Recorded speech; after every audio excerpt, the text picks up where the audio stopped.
जय हिंद। मैं वीर स्वागत करता हूं आप सभी का आपके अपने YouTube चैनल संकल्प विद संदीप पर। तो साथियों, हम लोग भारतीय भूगोल का अध्ययन कर रहे हैं और भारतीय भूगोल के अंतर्गत हमने आपको एक वीडियो दिया हुआ है जिसमें हमने बात किया था भारत के परिचय का। ठीक है, अर्थात भारत के राज्यों और केंद्र शासित प्रदेशों के बारे में डिटेल से हमने चर्चा किया था। यदि आपने उस वीडियो को नहीं देखा है तो उस वीडियो का जो लिंक है इस वीडियो के डिस्क्रिप्शन बॉक्स में मैं दे दूंगा, आप लोग वहां से उस वीडियो को देख सकते हैं, या चैनल पर भी पड़ा है वहां से भी आप देख सकते हैं। तो साथियों, आज हम लोग क्या अध्ययन करने वाले हैं? भारत की अवस्थिति और विस्तार को। क्या?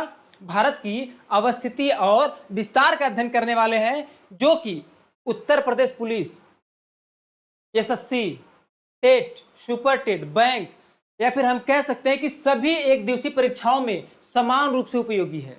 यानी कि जो ये भूगोल का सीरीज हम लेकर के चल रहे हैं, यह सभी एक दिवसीय परीक्षाओं के लिए बेहद ही महत्वपूर्ण है। तो एक भी वीडियोस को मिस मत कीजिएगा, रेगुलर आपको वीडियोस मिलती रहेंगी। तो आइए साथियों, हम लोग बात करते हैं भारत की अवस्थिति और विस्तार की, यानी location and extent of India की। ठीक है, तो साथियों, अवस्थिति को हम लोग अलग से समझेंगे और विस्तार को भी हम लोग अलग से समझेंगे। ठीक है, तो अवस्थिति क्या होता है इसको पहले समझ लेते हैं। साथियों, भारत की जो अवस्थिति है वह उत्तरी पूर्वी गोलार्ध में है। कहां है? भारत की अवस्थिति उत्तरी पूर्वी गोलार्ध में है। अब आप कहेंगे कि ये गोलार्ध क्या होता है? तो साथियों, यहां समझिएगा, जैसे हम गोलार्ध को यह कह सकते हैं कि पृथ्वी का छोटा काल्पनिक रूप क्या होता है? गोलार्ध होता है। ठीक, और इस गोलार्ध में हमने कहा कि जो भारत का अवस्थिति कहाँ है? उत्तरी पूर्वी गोलार्ध में है। आपको पता है इधर क्या होता है? पूरब, इधर क्या होता है? पश्चिम, इधर क्या होता है? उत्तर, और इधर क्या होता है? दक्षिण। हमने कहा कि जो भारत की अवस्थिति है वो कहाँ है? उत्तरी पूर्वी गोलार्ध, यानी इस वाले भाग में है। तो कैसे है अभी हम समझेंगे। ठीक है, अभी इतना जानिए कि जो भारत की अवस्थिति वो कहाँ है? उत्तरी पूर्वी गोलार्ध में है। उत्तरी पूर्वी गोलार्ध में ही है। ऐसा क्यों है? तो इसके लिए हम लोग क्या समझेंगे? विस्तार को। ठीक है, अभी हम उस पर चर्चा करते हैं। तो पहले क्या है? भारत का जो अवस्थिति कहाँ है? उत्तरी पूर्वी गोलार्ध में। अगर आपसे कहता है कि भैया भारत किस अक्षांशीय गोलार्ध में है, तो उत्तरी अक्षांशीय गोलार्ध में है। और यदि आपसे कहता है किस देशांतर में है, तो पूर्वी देशांतर में है। चूंकि हमारा जो भारत है यह उत्तरी अक्षांश और पूर्वी देशांतर में है, इसीलिए हम लोग क्या इसको उत्तरी और पूर्वी को मिला के क्या कह देते हैं कि हमारा भारत जो है इसका अवस्थिति कहाँ है? उत्तरी पूर्वी गोलार्ध है। ठीक है, इस चीज को हम लोग बहुत बेहतरीन चीजों ढंग से समझेंगे। और अगर देखिए, अभी तो हम लोग गोलार्ध पे समझे कि भैया गोलार्ध पे भारत का स्थिति कहाँ है, तो उत्तरी पूर्वी गोलार्ध। लेकिन अगर मानचित्र की हम बात करें, आप लोग को पता है कि दुनिया में 7 महाद्वीप हैं। अगर मैं आपसे ये कहूं कि जो भारत है, भारत किस महाद्वीप का देश है, तो साथियों भारत जो है एशिया महाद्वीप का देश है। किस महाद्वीप का? एशिया महाद्वीप का। ठीक है, तो ये तो हो गया अवस्थिति। अब अवस्थिति भारत का उत्तरी पूर्वी गोलार्ध में ही है, ये जानने के लिए हमको क्या देखना पड़ेगा? विस्तार। ठीक है, तो भारत का जो विस्तार है ये दो तरह से देखेंगे, एक तो देशांतरीय विस्तार और एक अक्षांशीय विस्तार। यानी अक्षांशीय और देशांतरीय, ये दो विस्तार को अगर हम समझ लेते हैं तो हम ये जरूर समझ जाएंगे, अवश्य समझ जाएंगे कि भारत की अवस्थिति उत्तरी पूर्वी गोलार्ध में ही क्यों है। ठीक है, तो जो भारत का अक्षांशीय विस्तार है ये कितना है? 8 अंश 4 मिनट उत्तरी अक्षांश से 37 डिग्री 6 मिनट उत्तरी अक्षांश तक है साथियों, ये अक्षांशीय विस्तार है। और देशांतरीय विस्तार की अगर हम बात करें तो 68 डिग्री 7 मिनट पूर्वी देशांतर से लेकर 97 डिग्री 25 मिनट पूर्वी देशांतर तक है। जी हाँ साथियों, ये अक्षांशीय विस्तार और देशांतरीय विस्तार हो गया। अब आपके मन में सवाल आ रहा होगा कि ये अक्षांश क्या है और देशांतर क्या है। ठीक है, तो इसके बारे में भी चर्चा करते हैं। पहले अब हम इसको एक ग्लोब बनाते हैं, ग्लोब पर बना के आपको समझाने का प्रयत्न करते हैं जो भारत का विस्तार है। ठीक है, और अवस्थिति है। ठीक, तो बने रहिएगा साथ में, अंत तक बहुत मजा आने वाला है। ठीक है, तो साथियों पहले हम समझा देते हैं आपको अवस्थिति और विस्तार को। ठीक है, जैसे ऐसे समझिएगा, हमने बात किया कि भारत उत्तरी पूर्वी गोलार्ध में है और उसको समझने के लिए हमको जानना पड़ेगा विस्तार को। तो जैसे मान लेते भारत है, अगर हम बात करें कि भारत का अक्षांशीय विस्तार कितना है, ठीक है, तो हमने बताया आपको कि 8 अंश 4 मिनट उत्तरी अक्षांश, यानी n का मतलब उत्तरी अक्षांश से लेकर के कहां तक है? 37 डिग्री 6 मिनट उत्तरी अक्षांश तक है। ये मैंने अक्षांशीय विस्तार बताया। और देशांतरी विस्तार की जब बारी आई तो हमने बताया कि देशांतरी विस्तार जो है 68 डिग्री 7 मिनट पूर्वी देशांतर से 97 डिग्री 25 मिनट पूर्वी देशांतर तक है। ये मैंने आपको अक्षांशीय और देशांतरी विस्तार बता दिया। अब इस अक्षांशीय और देशांतरी विस्तार को हम लोग ग्लोब पे समझने का प्रयत्न करेंगे। कहां पे साथियों? ग्लोब पे। ठीक है, जैसे ये चीज मैंने ग्लोब बनाया हुआ है, समझने का प्रयत्न करिएगा। थोड़ा सा यहाँ पे मैं मिटा रहा हूं, नहीं चलिए ऐसे समझते हैं, ठीक है ना। ये मान लेते हैं ग्लोब है। हमने आपको बताया कि ग्लोब में इधर क्या होता है ईस्ट, इधर क्या होता है वेस्ट, इधर क्या होता है नॉर्थ और इधर क्या होता है साउथ। ठीक है, उत्तर पूर्व गोलार्ध ये है। यहीं पर क्यों है, इसको समझने के लिए हमको अक्षांश और देशांतर को समझना होगा। अब साथियों अक्षांश क्या होता है? अक्षांश क्या होता है? अक्षांश एक काल्पनिक रेखा होता है। क्या होता है? काल्पनिक रेखा होता है। तो यदि हमको अक्षांश का परिभाषा देना हो तो हम क्या कहेंगे कि ग्लोब पर खींची गई क्षैतिज काल्पनिक रेखा को अक्षांश रेखा कहते हैं। क्या कहते हैं? ग्लोब पर खींची गई क्षैतिज काल्पनिक रेखा, मतलब पूरब से पश्चिम की तरफ खींची गई काल्पनिक रेखा को क्या कहते हैं? अक्षांश रेखा कहते हैं। जैसे समझिएगा, मैं मान लेता हूं कि ये क्या है? ग्लोब है। क्या है? ग्लोब है। इस ग्लोब पर यदि क्षैतिज रूप में यानी पूरब से पश्चिम या पश्चिम से पूर्व दिशा में जो रेखाएं खींची गई होती हैं उन्हें हम क्या कहते हैं साथियों? अक्षांश रेखा कहते हैं। क्या कहते हैं? अक्षांश रेखा कहते हैं। अब यदि मैं आपसे पूछूं कि ये जो ग्लोब है यानी कि पृथ्वी का छोटा रूप है, काल्पनिक रूप है, इस ग्लोब पर कितनी अक्षांश रेखाएं खींची गई हैं? तो साथियों टोटल 180 अक्षांश रेखाएं हैं। लेकिन अगर आपसे कभी कह दे कि विषुवत रेखा सहित अक्षांश रेखाओं की संख्या कितनी है, तो विषुवत रेखा सहित साथियों जो अक्षांश रेखा की संख्या कितना है? 181 है। कितना साथियों? 181 है। ठीक है, अब हम बात कर लेते हैं देशांतर के साथियों कि भैया देशांतर क्या होता है। ठीक है, अक्षांश समझ में आया कि नहीं? अक्षांश क्या है? ग्लोब पर क्षैतिज रूप में खींची गई काल्पनिक रेखा अक्षांश है। काल्पनिक रेखाओं की संख्या कितना है? 180 है। विषुवत रेखा सहित पूछेगा तो कितना है? 181। क्योंकि साथियों ध्यान दीजिएगा, ये जो अक्षांश रेखा है ना, यानी कि ये जो ग्लोब है, ग्लोब की जो बीचों बीच रेखा खींची गई होती है उसको हम लोग 0 डिग्री अक्षांश कहते हैं। ठीक है, और 0 डिग्री अक्षांश को ही भूमध्य रेखा या विषुवत रेखा भी कहा जाता है।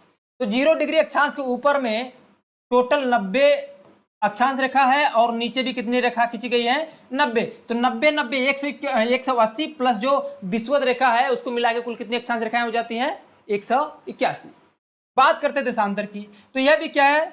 तो यह भी साथियों एक काल्पनिक रेखा है। क्या है? यह भी काल्पनिक रेखा है। आप कहेंगे ये भी काल्पनिक रेखा, वो भी काल्पनिक रेखा। तो ये जो काल्पनिक रेखा है साथियों, यह ग्लोब पर खींची गई, उत्तर से दक्षिण खींची गई। किस प्रकार से?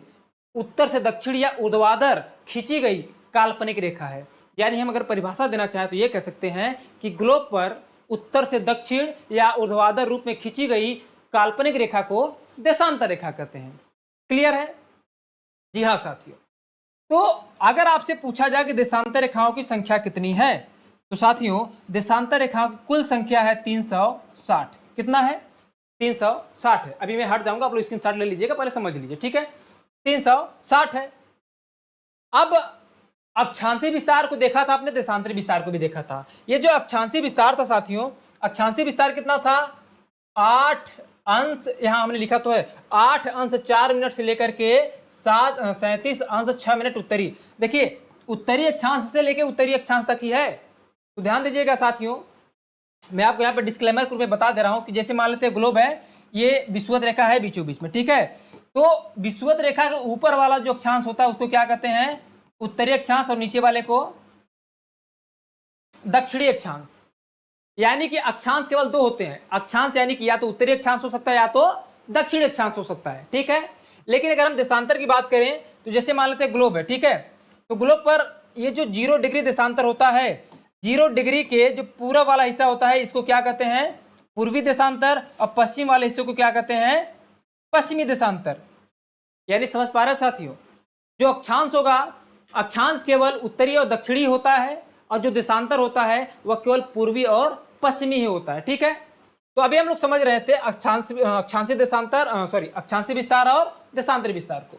अक्षांशीय विस्तार को आपने ये समझा कि जो अक्षांशीय विस्तार है साथियों, यह 8 डिग्री 4 मिनट से 37 डिग्री 6 मिनट है।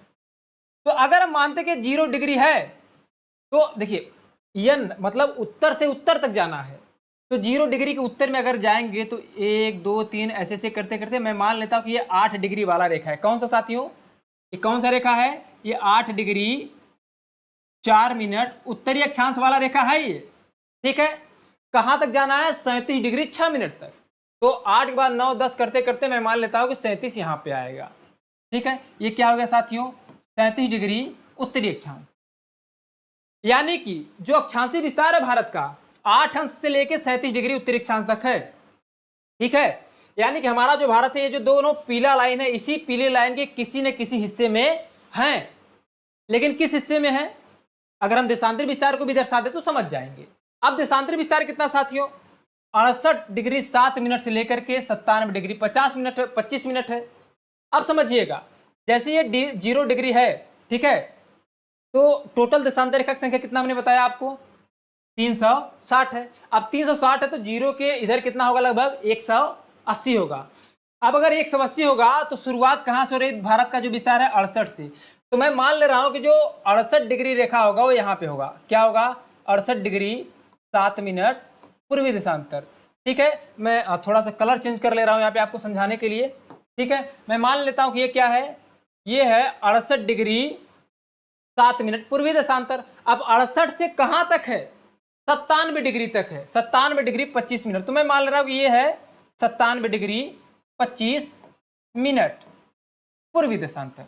साथ ही समझिएगा, अक्षांशीय विस्तार यानी कि पीले वाले लाइन के अंदर कहीं पे है, लेकिन हमको ये नहीं पता था कि कहां पे है। लेकिन जैसे हमने देशांतरी विस्तार को दर्शाया तो हमको पता चल गया कि भैया हमारा जो भारत है यहां से लेके इसी के बीच में स्थित है। यानी हमारा भारत इसी के बीच में यहां पे स्थित है, ठीक है। अब अगर हमारा भारत यहां पे स्थित है, बहुत ध्यानपूर्वक समझने का प्रयत्न करिएगा, अगर हमारा भारत यहां पे स्थित है तो बताइए कि ये जो गोलार्ध है, पृथ्वी का छोटा रूप है, इसके किस हिस्से में है। तो अगर आप लोग देख पा रहे होंगे साथियों, अगर आप लोग देख पा रहे होंगे तो यहाँ पे क्या है, ईस्ट, यहाँ पे वेस्ट, यहाँ पे नॉर्थ और यहाँ पे साउथ। तो ईस्ट और नॉर्थ यानी कि उत्तर और पूरब के बीच वाले हिस्से को क्या कहते हैं, पूर्वोत्तरी कहते हैं या उत्तरी पूर्वी कहते हैं। तो हमारा जो भारत का अवस्थिति है वो क्या है, उत्तरी पूर्वी गोलार्ध है। क्या साथियों, उत्तरी पूर्वी गोलार्ध है।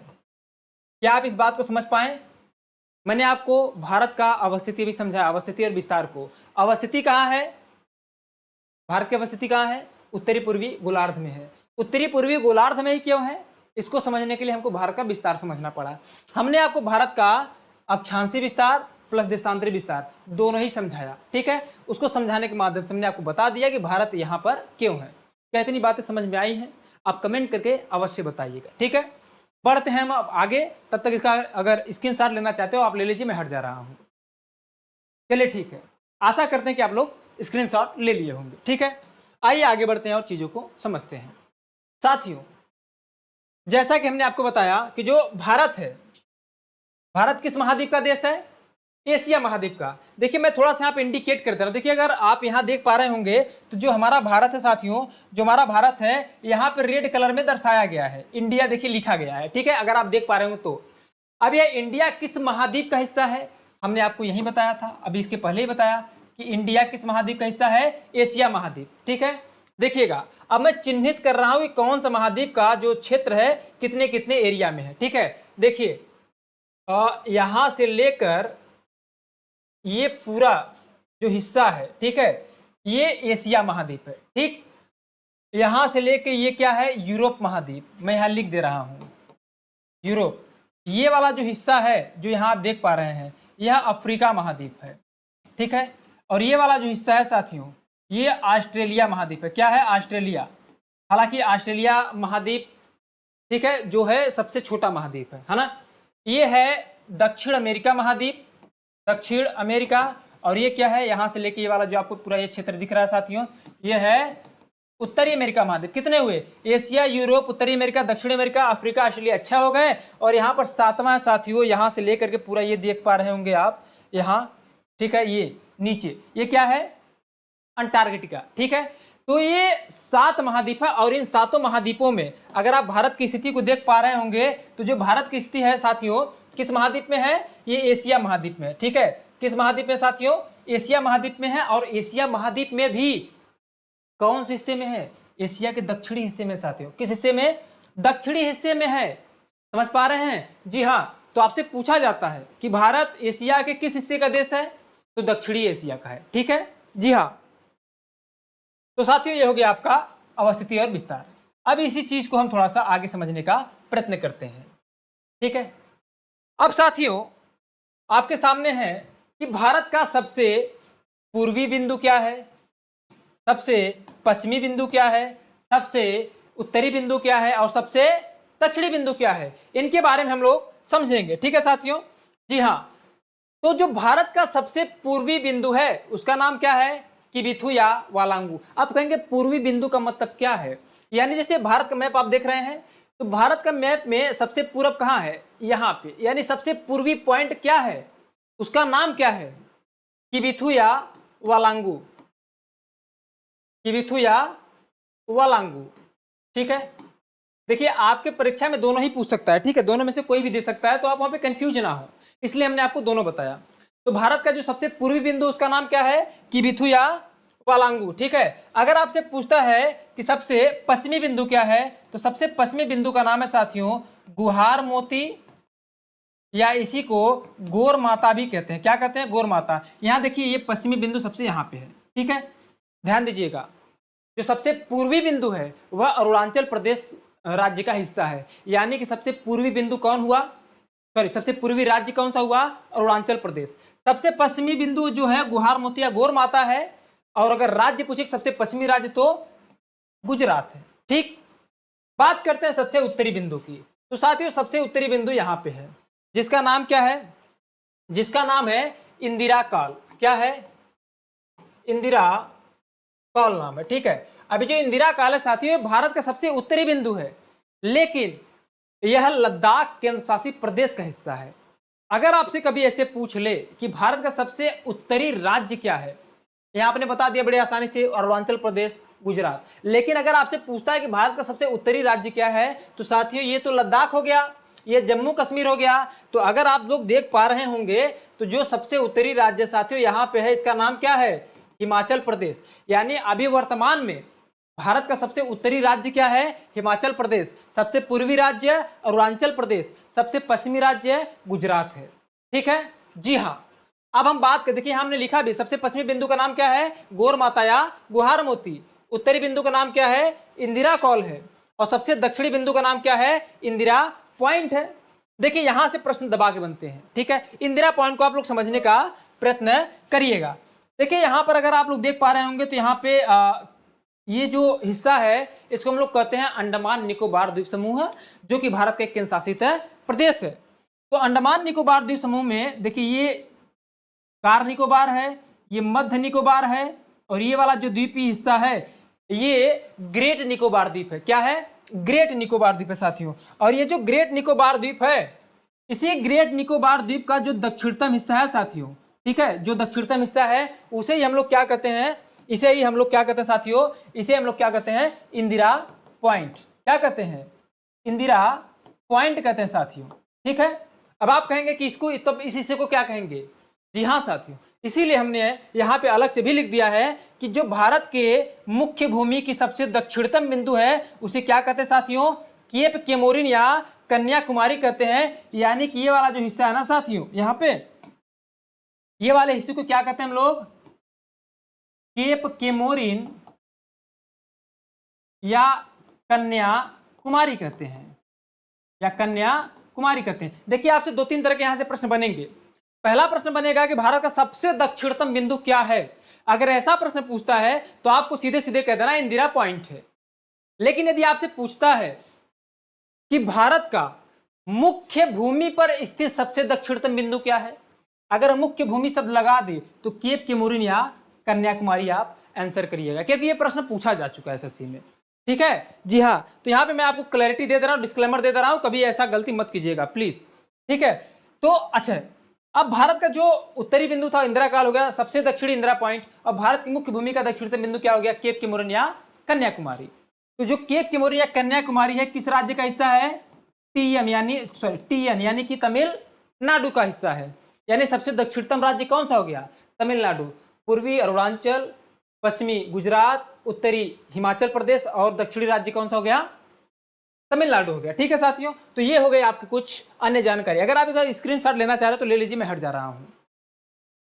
चलिए, आशा करते हैं आप लोग स्क्रीनशॉट ले लिए होंगे। आइए आगे बढ़ते हैं साथियों। ठीक है, अब अगर हम आगे बढ़ें तो साथियों एक प्रश्न आपसे और पूछे जाने की संभावनाएं रहती हैं कि जो भारत है, भारत का उत्तर से दक्षिण लंबाई कितना है और पूरब से पश्चिम लंबाई कितना है? ठीक है, तो साथियों भारत का ये जो उत्तर से दक्षिण लंबाई है यहां से लेकर के यहां तक, ठीक है, ये है 3214 किलोमीटर। कितना साथियों? 3214, यानी मैं यहां लिख दे रहा हूं 3214 किलोमीटर है। और यदि आपसे पूछता है कि भैया पश्चिम से पूर्व या पूरब से पश्चिम लंबाई कितनी है, तो ये जो लंबाई है ये है 2933 किलोमीटर। कितना है साथियों? 2933 किलोमीटर। यानी कि उत्तर से दक्षिण पूछेगा, उत्तर से दक्षिण पूछेगा तो लंबाई कितनी है? 3214 किलोमीटर। और अगर पूरब से पश्चिम या पश्चिम से पूर्व अगर आपसे पूछ लेगा तो कितना है? 2933 किलोमीटर भारत की लंबाई है। जी हाँ साथियों, आइए आगे बढ़ते हैं।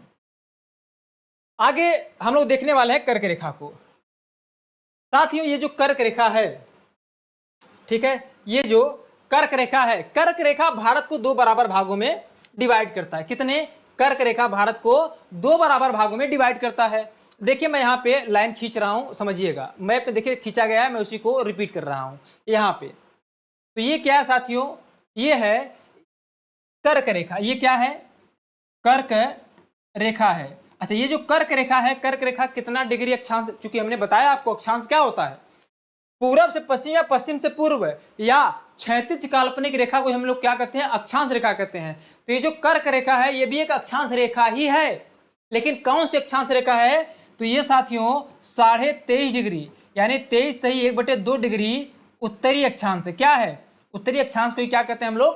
कर्क रेखा कहते हैं। और यह जो कर्क रेखा है भारत को देख रहे होंगे कि भारत के बीचों बीच से गुजर रही है और भारत को लगभग दो बराबर भाग में डिवाइड कर रही है। ठीक है साथियों? जी हाँ। अच्छा, अब यह जो कर्क रेखा है साथियों, कर्क रेखा भारत के कितने राज्य से गुजरती है? 8 राज्यों से होकर के गुजरती है। अब भाई बीचों बीच से जा रही तो कुछ ना कुछ राज्यों से जरूर गुजरेगा। तो कितने राज्य से गुजरता है साथियों? 8 राज्यों से गुजरता है। वे 8 राज्य कौन कौन से हैं साथियों? वे 8 राज्य कौन कौन से हैं? सबसे पहले है गुजरात। हम देखिए पश्चिम से पूरब की तरफ जा रहे हैं, ठीक है, ये मैं एक क्रम से जाऊंगा। हालांकि एक इसका ट्रिक बड़ा फेमस है, उस ट्रिक का नाम है मित्र पर गमछा झार। मित्र पर गमछा झार, ठीक है। देखिएगा ये जो हालांकि जो ट्रिक है, ट्रिक जीएस आपको संदीप सर पढ़ा देंगे, वो उनसे बेहतर शायद ट्रिक कोई ही दे आपको, है ना। तो फिर भी हमको जो पता है मैं आपको बता दे रहा हूं, ठीक है। ये जो मित्र पर गमछा झार, जो ये वाला जो ट्रिक है ये लगभग प्रचलित है, आपको भी पता होगा। मित्र से मतलब है, मी का मतलब मिजोरम, त्र का मतलब त्रिपुरा, प का मतलब पश्चिम बंगाल, र का मतलब राजस्थान, ग का मतलब गुजरात, म का मतलब मध्य प्रदेश, छ से छत्तीसगढ़, झार से झारखंड। ठीक है, तो ये ट्रिक रहता है। फिलहाल यहां समझते हैं। तो 8 राज्य कौन कौन से, एक लाइन समझिएगा। गुजरात, राजस्थान, मध्य प्रदेश, छत्तीसगढ़, झारखंड, पश्चिम बंगाल, त्रिपुरा और मिजोरम। इस चीज को अब हम लोग मैप पे समझेंगे और बेहतरीन तरीके से देखने का प्रयत्न करेंगे साथियों।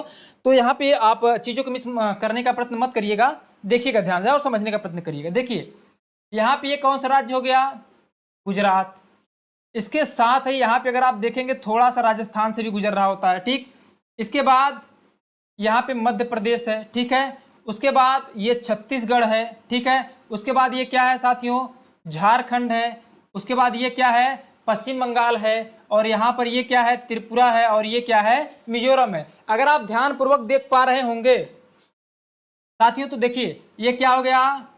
गुजरात। यहाँ पे थोड़ा सा है केवल, जिसको राजस्थान कहते हैं। ये क्या हो गया? मध्य प्रदेश यानी एमपी। ये क्या है? CH यानी कि छत्तीसगढ़। ये क्या है? JH यानी कि झारखंड। ये क्या है? WB यानी कि पश्चिम बंगाल। ये क्या है? त्रिपुरा है। क्या साथियों? त्रिपुरा। और ये क्या है? मिजोरम है। ठीक है, तो ये भारत के ऐसे 8 राज्य हैं जिनसे कर्क रेखा गुजरता है। क्लियर है? ये आपसे पूछे जाते हैं, एक क्रम से याद रखिएगा। गुजरात, राजस्थान, मध्य प्रदेश, छत्तीसगढ़, झारखंड, पश्चिम बंगाल, त्रिपुरा और मिजोरम।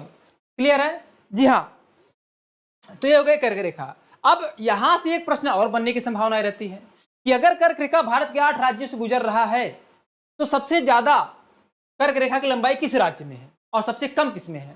तो साथियों, सबसे ज्यादा जो कर्क रेखा की लंबाई है वो किस राज्य में है? मध्य प्रदेश में। किस में है? मध्य प्रदेश में। और सबसे छोटा अगर यानी सबसे कम बात करेंगे तो राजस्थान में है। यहाँ पे हमने लिखा भी है कि कर्क रेखा की सर्वाधिक लंबाई किस राज्य में है? मध्य प्रदेश राज्य में है। और सबसे न्यूनतम लंबाई किस राज्य में है? राजस्थान राज्य में है।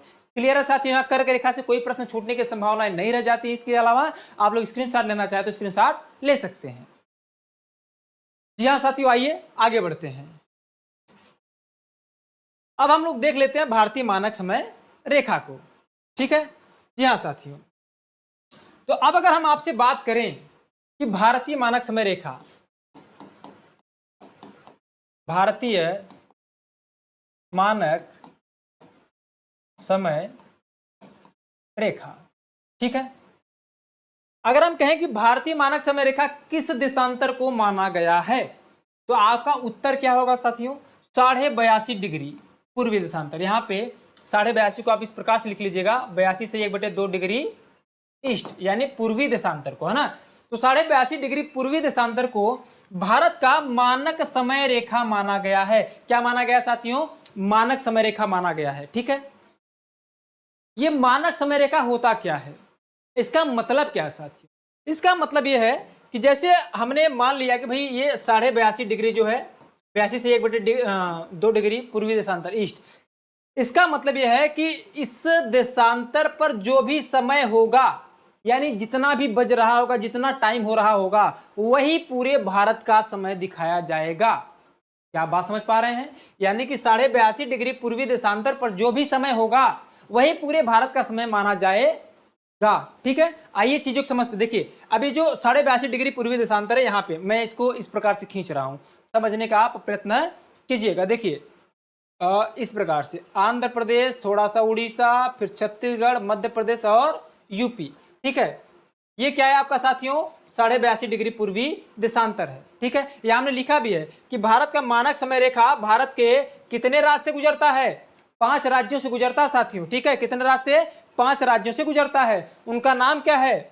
उत्तर प्रदेश, मध्य प्रदेश, छत्तीसगढ़, उड़ीसा और आंध्र प्रदेश। तो ये 5 राज्य हैं साथियों जिनसे भारत का मानक समय रेखा गुजरता है। और जो भारत का मानक समय रेखा है वह किसको माना गया है? 82.5 डिग्री पूर्वी देशांतर को माना गया साथियों। किसको? 82.5 डिग्री पूर्वी देशांतर को माना गया है।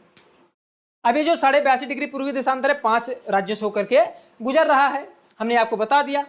लेकिन साथियों ध्यान दीजिएगा, ये जो 82.5 डिग्री पूर्वी देशांतर है, हमने इसी को मानक समय रेखा क्यों माना? हमने 82.5 डिग्री पूर्वी देशांतर को ही मानक समय रेखा क्यों माना? इसका भी तो रीजन होना चाहिए। तो पहले आप इसका स्क्रीनशॉट ले लीजिए, उसके बाद मैं आगे बढ़ता हूं। आई होप आप लोग स्क्रीनशॉट ले लिए होंगे। ठीक है साथियों, तो समझ लेते हैं कि 82.5 डिग्री पूर्वी देशांतर को ही भारत का मानक समय रेखा क्यों माना गया था। ठीक है, ध्यान दीजिएगा।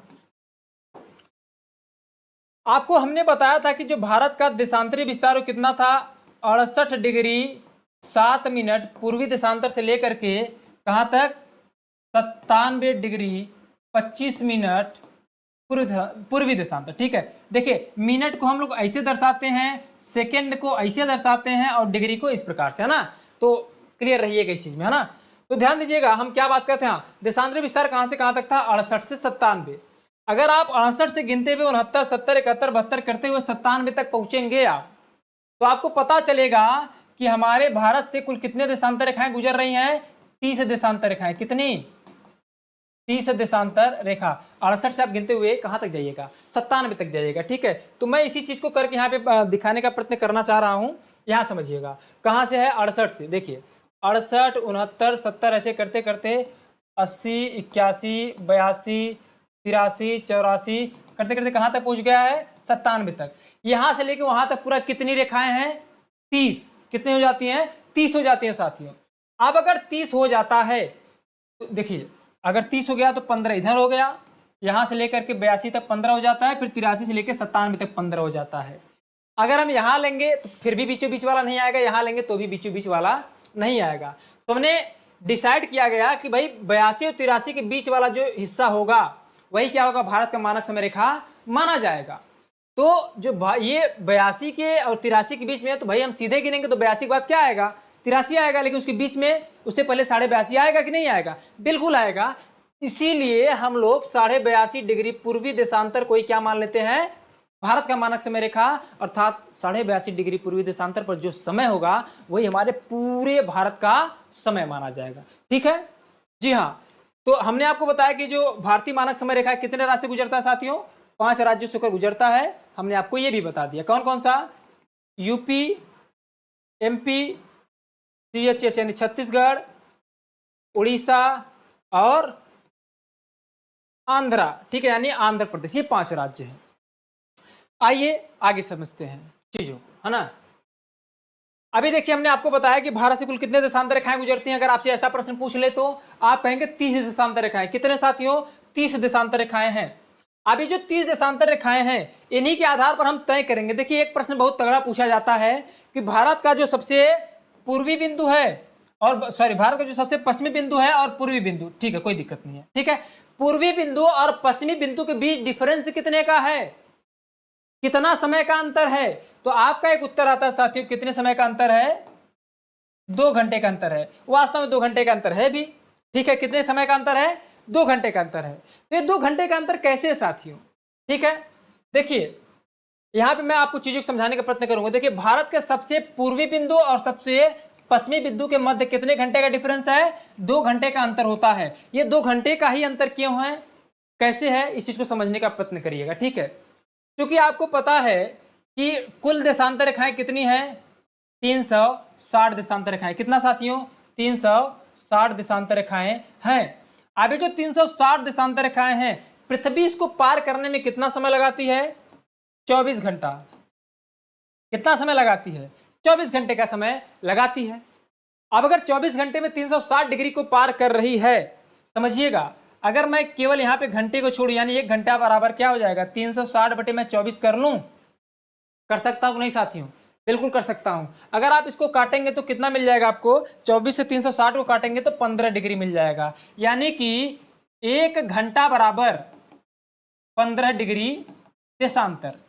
यानी हमारी जो पृथ्वी है, देखिए 24 घंटे में 360 डिग्री पार कर रही है, तो 1 घंटे में कितना पार करेगा देशांतर, हमारी पृथ्वी 1 घंटे में कितने देशांतर पार करेगी, 15 डिग्री देशांतर को पार कर जाएगी 1 घंटे में, ठीक है। अगर हमारी पृथ्वी 15 डिग्री देशांतर को पार कर जा रही है 1 घंटे में, थोड़ा सा मिनट में भी निकाल के देख लेते हैं, है ना। देखिए 1 घंटा बराबर कितना मिनट होता है, तो आपका उत्तर होगा साथियों कि 60 मिनट होता है। कितना होता है, 60 मिनट। अब 60 मिनट में कितना डिग्री पार कर रहा था, 15 डिग्री देशांतर रेखा को पार कर रहा है हमारा पृथ्वी। तो 15 से काटिए, 15 चौके 60, यानी 4 मिनट बराबर 1 डिग्री देशांतर। भाई 15 कट गया तो केवल 1 ही बचा ना, ठीक है। तो अगर हम यहां पे देखें तो 4 मिनट में कितना देशांतर को पार करती है, केवल 1 देशांतर को। कितने देशांतर को, 1 देशांतर को पार करती है, ठीक है। तो साथियों आपसे एक प्रश्न है, अगर 4 मिनट में 1 देशांतर को पार करती है हमारी पृथ्वी, तो बताइए हमारे भारत से कुल कितनी देशांतर रेखाएं खींची गई इस प्रकार से, 68 से 97 तक जाएंगे तो हमने आपको कितना बताया था कि टोटल 30 देशांतर रेखाएं हैं। कितनी है, 30 देशांतर रेखाएं। तो अगर साथियों अगर 1 डिग्री देशांतर को पार करने में, 1 डिग्री देशांतर को पार करने में 4 मिनट का समय लग रहा है, तो जरा हमको ये बताइए 30 देशांतर को पार करने में कितना समय लगेगा।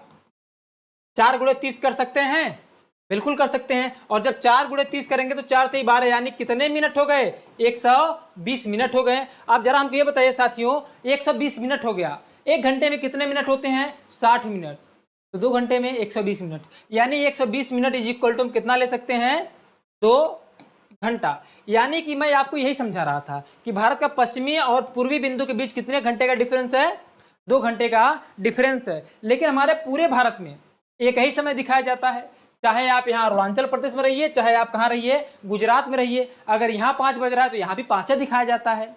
लेकिन जबकि अगर हम इसके अनुसार चलें, ठीक है, तो भैया ये जो पूर्वी बिंदु है ये 2 घंटा हमेशा आगे रहेगा।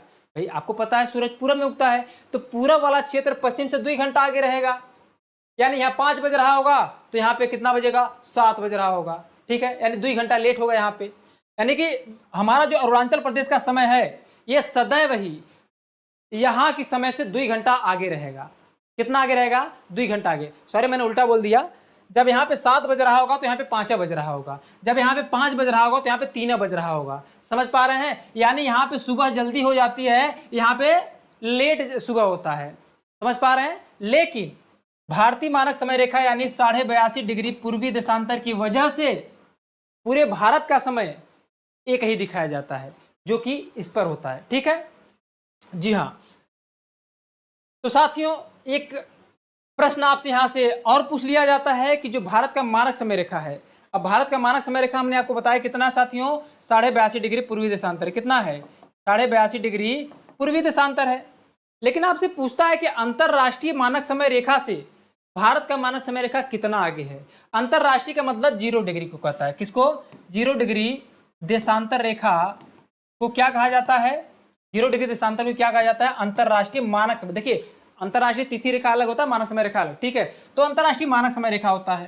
तो 0 डिग्री से 82.5 डिग्री तक अगर आप आएंगे, ध्यान दीजिएगा, मैं थोड़ा सा ग्लोब पर बताने का प्रयत्न करूंगा। देखिए जैसे ये मान लेते हमारा क्या है, ग्लोब है, ठीक है, ये 0 डिग्री है, ठीक है, और यहाँ पे हमने बताया था कि मान लेते, चूंकि ईस्ट का मतलब पूर्वी है, तो यहाँ पे मैं मान लेता हूँ 82.5 डिग्री पूर्वी है।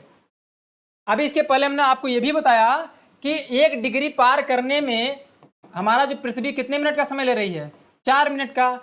तो अगर हम बात करें 82.5 डिग्री पार करने में कितना समय लेगी, तो आप 82 गुणे पहले 4 कर लीजिए, तो 4 दूनी 8, 4 अट्ठे 32, 328 हो गया। और भैया आधा डिग्री को पार करने में 2 मिनट और लगाएगी, तो 328 तो कितना हो गया, 330 मिनट। और जब आप 330 मिनट को चेंज करेंगे तो मिलेगा आपको 5 घंटा 30 मिनट। कितना? 5 घंटा 30 मिनट। यानी कि हमारा जो भारत का मानक समय रेखा है 82.5 डिग्री पूर्वी देशांतर है, यह अंतरराष्ट्रीय मानक समय रेखा से कितना आगे है, 5.5 घंटा आगे है। कितना साथियों? 5.5 घंटा आगे है। यह हमेशा ध्यान रखिएगा, पीछे मत कह दीजिएगा, सदैव ध्यान रखिएगा 5.5 घंटा आगे है। क्लियर है? जी हाँ। अब आगे बढ़ते हैं साथियों, चीजों को समझ लेते हैं। ये लास्ट स्लाइड है, ठीक है जी हाँ। आपसे कई बार नॉर्मल सवाल पूछ लिए जाते हैं कि भाई जो भारत है हमारा, इस भारत का क्षेत्रफल कितना है? बड़ा सामान्य सा सवाल है। तो भारत का जो क्षेत्रफल है साथियों यह है 32,87,263 वर्ग किलोमीटर। कितना है? 32,87,263 वर्ग किलोमीटर। और अगर हम बात करें कि क्षेत्रफल की दृष्टि से भारत दुनिया का कौन सा बड़ा देश है, तो भारत दुनिया का 7वां सबसे बड़ा देश है। क्षेत्रफल की दृष्टि से भारत दुनिया का 7वां सबसे बड़ा देश है। अगर भारत 7वां सबसे बड़ा देश है तो इससे पहले 6 बड़े देश कौन कौन से हैं? तो साथियों उन 6 बड़े देशों का नाम है, सबसे बड़ा देश है दुनिया का रूस, फिर है कनाडा, फिर है चाइना, फिर है अमेरिका, फिर ब्राजील, फिर ऑस्ट्रेलिया, और उसके बाद नंबर किसका आता है? हमारे भारत का। यानी क्षेत्रफल, क्षेत्रफल का मतलब एरिया, समझ रहे हैं ना? एरिया की दृष्टि से, क्षेत्रफल की दृष्टि से हमारा भारत का स्थान किस नंबर पे है दुनिया में? तो 7वें नंबर पे है। और 7वें नंबर पे है तो उससे पहले 6 बड़े देश कौन कौन से हैं? ये हमने आपको बता दिया कि रूस, कनाडा, चीन, अमेरिका, ब्राजील और ऑस्ट्रेलिया। उसके बाद कौन आता है हमारा? 7वें पर भारत आता है। और इसके साथ अगर आपसे पूछ दे जनसंख्या की दृष्टि से भारत दुनिया का कौन सा बड़ा देश है, तो जनसंख्या की दृष्टि से भारत दुनिया का सबसे बड़ा देश बन गया। अभी हाल ही में, चूंकि देखिए इससे पहले जो दुनिया का सबसे बड़ा देश था वो कौन था? चीन था। उसके बाद कौन था?